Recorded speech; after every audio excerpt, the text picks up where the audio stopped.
It's a Zoom call. We're heading up to the founder of Women Love Tech. Her name is Robyn Foyster, and she joins us each and every week. Robyn, how are you? Good. How are you, George? I'm not too bad at all. Tell us about the Ghan. There's this exciting new exhibition and also, I suppose, a promotion. And the Ghan, which is one of the great train rides in Australia, especially for tourists and for people who've never travelled out of their own state. If you want to go from Darwin all the way to Adelaide, and of course the inverse, this is the way to do it, in style and pretty cruisy, and they do a terrific job of making it as memorable as possible. But they've gone actually one step further, haven't they, this month? Yeah, so the Parrtjima festival is a light festival, and so what they've done, and it sort of kicks off, in later this month, is that they've lit up the Ghan with iconic Aboriginal artwork, and it looks sensational. It's just first of all, it's a spectacular journey itself, and an iconic and wonderful thing to do. And people, of course, are absolutely busting to go travelling now. We've seen the borders in New Zealand open up, thank goodness. And now this is just like, one of those bucket list things that you might want to do, and they've used immersive media to make this a possibility. Well, we're seeing more and more use now of all this technology and AI to make what we thought was a pretty normal way to get out and about. But they just add so many new layers now, and it makes it truly exciting, doesn't it? Yeah, look, I think we're going to see a lot more in immersive media. As you know, I had an immersive app called Sweep, and built the Vivid app, which used augmented reality.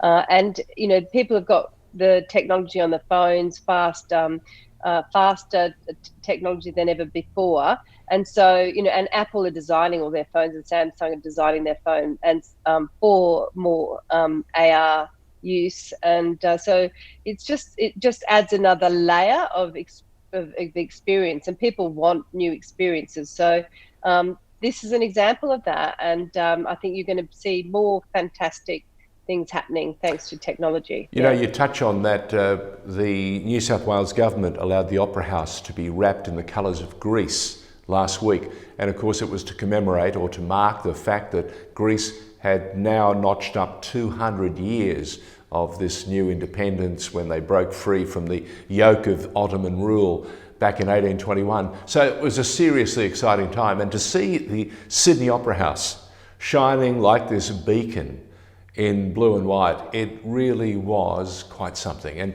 you're right, AI is going to be used almost everywhere. And speaking of this technology and the computing power that we're seeing more and more of, COVID, disrupted a whole bunch of stuff and slowed us down, caused enormous, impact on our lives and in our businesses. But we're seeing the iOS ecosystem, and Apple, of course, with its apps that now number in the millions, or so it seems to me, just showing even more growth during the lockdown. Just incredible. Yeah, I mean, the Australian app economy is a really burgeoning economy.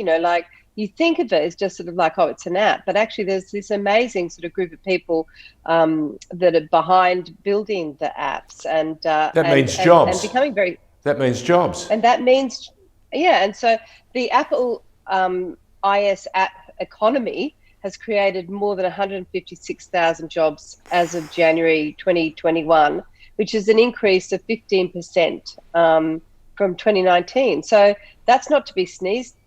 You can't sneeze at that, because and even the Android app economy, is also creating like 123,000 jobs. So all these numbers add up, and it is one of the fastest growing sectors of the world economy, is producing apps nowadays. It is. I was just amazed. I saw some stats the other day, and you say you're rightly so. They are in the millions, and we're seeing Apple making a real resurgence. They had been, really challenged by Samsung, but they've now found a way past that, and they're again leaders as they once were under Steve Jobs. And I noticed that even LG, the great brand that says life is good. Well, life is not so good for LG because they've decided that smartphones is no longer going to be part of their business. They've basically given it up to Apple and to Samsung. Yeah, and there's always going to be the winners and losers, aren't there? In the tech community. I mean, look at IBM, how they've moved their business to a cloud-based business. It didn't used to be that. Do you remember the old IBM typewriters? Yep. And but that's worked for them. Yeah. So LG, they make very good televisions. And they've just realised they've got to specialise in what they're good at. Yeah, and refrigerators and just about everything else except smartphones. But again, they wrap all this technology in AI and a host of other things.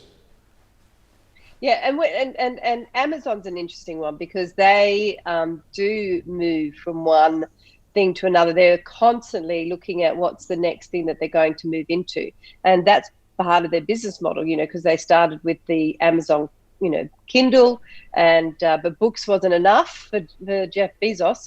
He's now, he owns the Washington Post, and he's moved into all sorts of areas. He's back to number one in the world, the richest man. Yeah, I bet you want you want to wait and see who the richest woman's going to be, and it could be an Australian, couldn't it? It totally could be, technology the way it is. And, Gina Reinhardt on the mining side doesn't do too badly, does she? No, she does awfully well. She's our richest, I think, Australian, is she not? By quite some way. Oh, incredible. Yeah. I mean, the mining rights and of course, that's booming at the moment, isn't it? We should be talking digital to Gina. I think there are possibilities galore if we can lock her in and get her to start thinking outside the square and importantly, outside all those mines. Because the money is there, the opportunities, for her to become a patron is ideal. Maybe she should be a sponsor of Women Love Tech. Yeah, that's right. We'd happily have her. Listen, speaking of royalty, there's a story that you wanted to hang on me, and I didn't see it coming. Tell me about this royal angle that you've got, because right now it's all been about Meghan, it's all been about Harry, but there's much, much more to this. There are a whole bunch of news stories that are currently doing the rounds, because I think Prince William is fighting back, and Kate Middleton is showing up that she too has something to offer, and it may well be a new era and a new chapter in the royal family. Yeah, I mean, there's an incredible story about, there's actually a royal index for travel. Get out of here. Serious? Yep. Royal index. Yep, and they've worked out that with 25 trips in the last 5 years and a total of 120,000 air miles, it's cost over £2.4 million for the Prince of Wales as the most frequent royal flyer. So that's quite incredible. Apparently, he could have used those air miles to fly back to the moon and back. Well, Charles has been one of these royals that he had been hanging on and hoping that one day he would become king.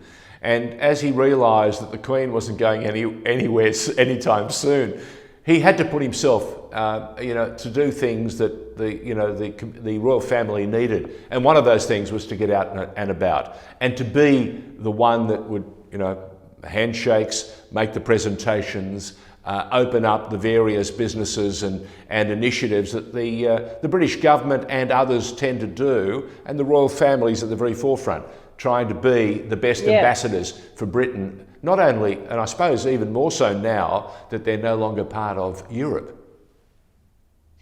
Yeah, I mean, and Prince Charles has actually flown 120,000 air miles in that time. And the only one who sort of is up there near him is his brother, Prince Andrew, who's done 77,000 air miles. Is that to avoid prosecution? Yeah, I think he'd go a long way to do that, like fly to Antarctica. Well, he keeps, every time the feds or the American legal system, asks to have a discussion with him, he's always found a way to keep himself involved or to get out of their way. So, it's interesting to note that on that index, he's right up there with Charlie. Yeah, it's quite incredible. Like, the amount of trips. But funnily enough, I did actually do a pitch for Palace, which he ran, which is an accelerator group, a year ago. So he's not doing that anymore because of the trouble that, he's in, he's laying low. But he did do a lot of good work. I mean, I know he's very unpopular, and I can understand why. But in terms of what he did see himself doing was putting people together because of the connections he had, and Jane Makem, Fergie's sister, was running it for him in Australia, and it was a very good setup. So I feel sad that for all the people in the startup world that they lost that. And he that was the sort of thing that he did that actually had a value. Yeah. Speaking of value, Women Love Tech. What's next? Especially with this month almost up and about now. What's next for Women Love Tech? So we've been running all sorts of stories. I've just run a story on the latest Motorola, which is one of the sort of like medium-priced mobile phones. Can I just tell you that I had one of the very first Motorolas, and then I went to the flip-top Motorola.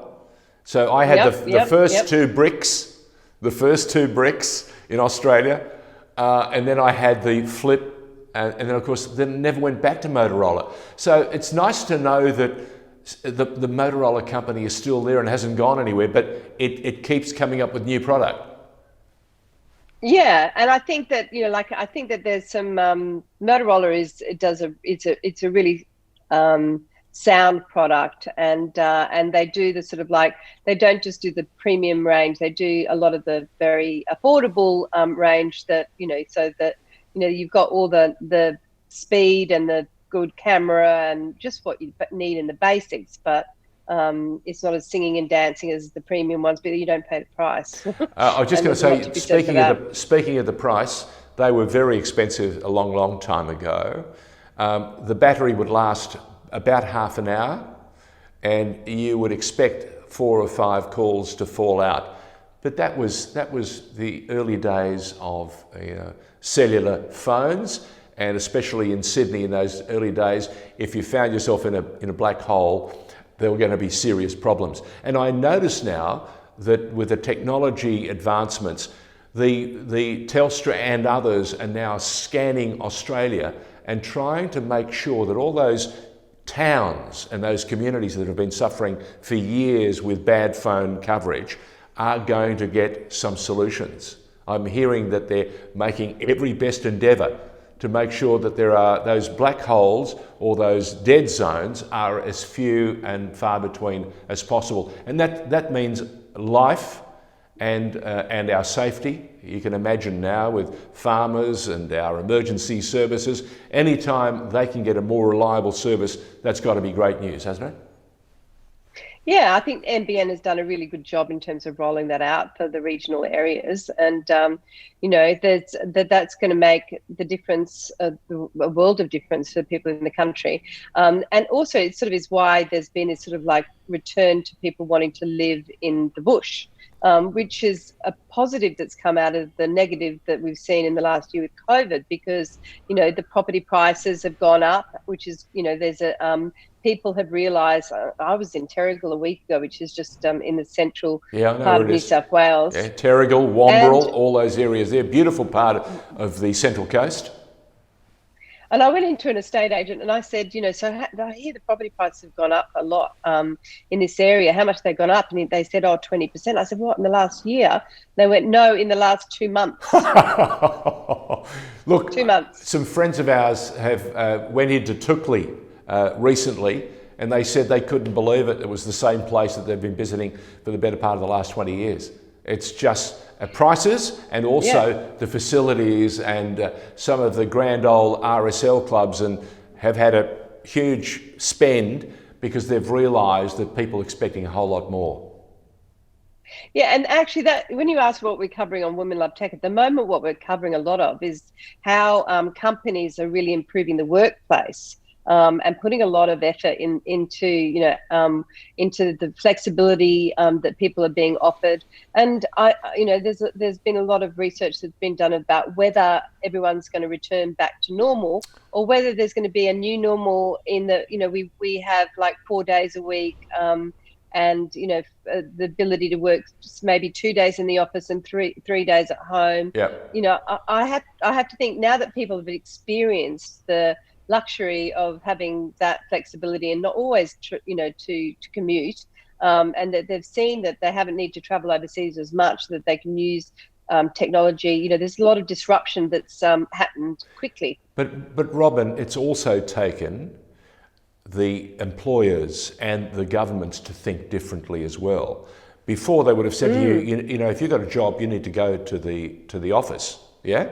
So it's actually taken a real change of mind to get some of this new way of getting things done. So we would have been terribly intransigent. I think we need to get you a new headphone or a new earpod, because they keep falling out. But quite seriously, it's all right. But quite seriously, it's taken a dramatic thing like COVID to get people to think outside the square, and now they see things much clearer. And it's amazing how, if you and I had talked about this 2 years ago, they would have said, no. You've got to go to the office. You need to come in. And I notice now, especially in Victoria, people are resistant to using public transport. So trams, trains and things like that, they're loath. They've been scared for a year, and that message hasn't got through to them that if you wear a mask and if you maintain hygiene, you should be right. They're saying, no, we're going to drive in the car, or we're not going to go to work. So there's a big job ahead to actually get people back into the cities, back into the offices. And I'm just wondering what changes are still to come. Yeah, I think there'd be quite a few. I don't think we're ever going to return quite back to where it was before, and I think that's a good thing, because employers have realised it's possible to make things easier for people to work from home, but they've got to make it more attractive for people to work in the office too. And so that's what we're seeing. We actually put out a call on Source Bottle, tell us what your company is doing to improve the office. Yeah. And we were inundated with all these people saying, this is what we're doing, because they're wanting to actually show up the fact that they've got places for people to change, so that they go to the gym. They've got better kitchen arrangements. They've got yoga rooms. They've got meditation rooms. They're really raising the bar now to appeal to people to be a better workplace. I know that's a good thing. I must say, absolutely right, 100%. But isn't it amazing how it's taken a worldwide pandemic to get people to actually start thinking in a slightly different way in order to get things done and to be more productive. Robyn, as usual, great to catch up. Thank you for taking us through some of those initiatives and some of those things that are happening around the country. The Ghan is how we began this discussion. If you haven't had a chance to get out and about of your state because of COVID, this is a terrific opportunity. Check the Ghan. The information is probably on the website. Women Love Tech are the people, and the founder, the woman who knows it all, is Robyn Foyster, and she joins us each and every week on The Informer. Thank you, Robyn. Thank you, George.